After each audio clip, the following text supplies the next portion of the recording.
Hey you guys, just wanted to give, this is my third video on my experience with the GCFA certification through SANS. So after this was my third attempt on the test. The test was very, very hard.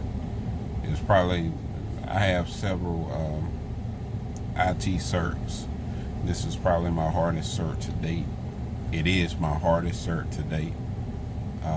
The workload I put into this cert over a year's time, and don't get me wrong, I made great gains with the material. I learned a lot with this material, but unfortunately I failed my third attempt with a 68%.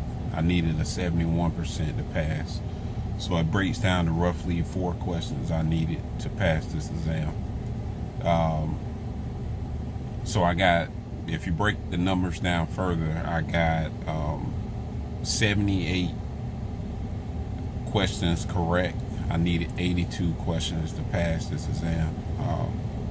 It's unfortunate, and the way SANS does things,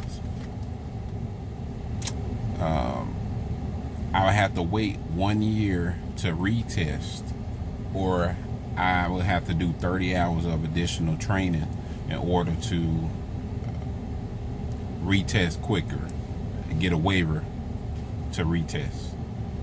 I've been thinking about it. I think I'm gonna take a break on the digital forensics incident response cert through SANS, but I'm not a quitter, so I'm going to come back to this cert after I get done with what I'm studying now, and I'm gonna retake it. I'm gonna take it again, and this time I will pass. But just a quick update. Unfortunately, I did not pass the GCFA. I thought I had it. I thought I passed this test. I finished. It's a long test. It's 3 hours long. You got 115 questions. I finished this test. I had 14 minutes left. And in my first and my second attempt, I was right there. I was almost about to run out of time. Because if you took SANS courses and you take the GAC cert, you know you can, it's open book, open notes.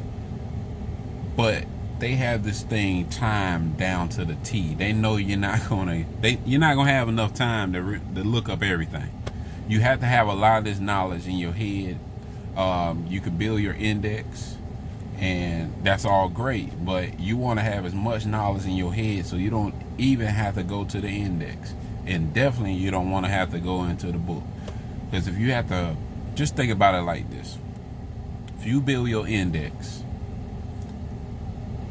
if you don't know the answer to a question, you go to your index. Say your index do not have the information.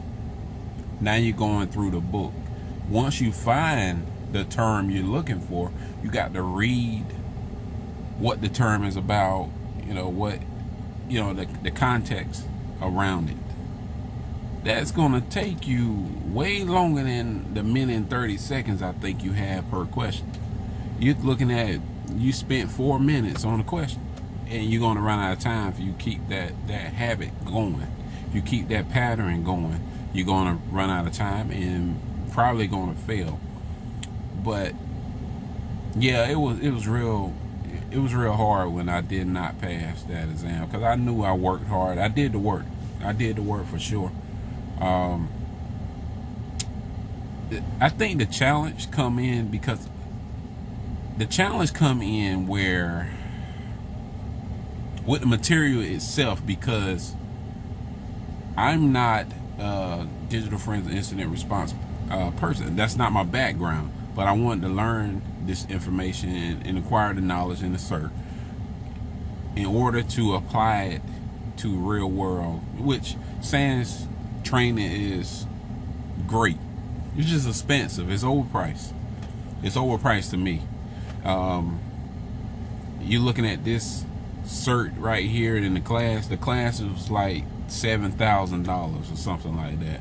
the cert, you know, comes with that class. If you bundle it, it's easier and cheaper if you bundle the cert with the class. Because if you do it separate, you're gonna pay a lot more money.